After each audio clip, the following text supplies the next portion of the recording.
আশ্বিনের শারদ প্রাতে বেজে উঠেছে আলোকমঞ্জিত, ধরণীর বহিরাকাশে অন্তরিত মেঘমালা, প্রকৃতির অন্তরাকাশে জাগরিত জ্যোতির্ময়ী জগন্মাতার আগমন বার্তা, আনন্দময়ী মহামায়ার পদধ্বনি অসীম ছন্দে বেজে উঠে রূপলোক ও রসলোকে আনে নবভাব মাধুরীর সঞ্জীবন।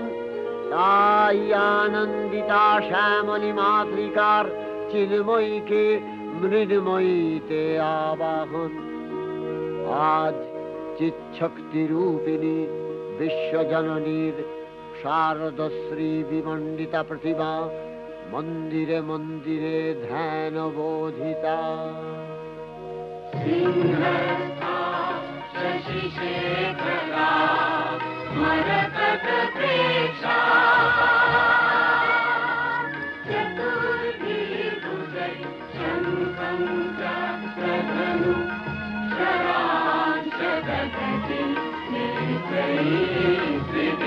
Shobha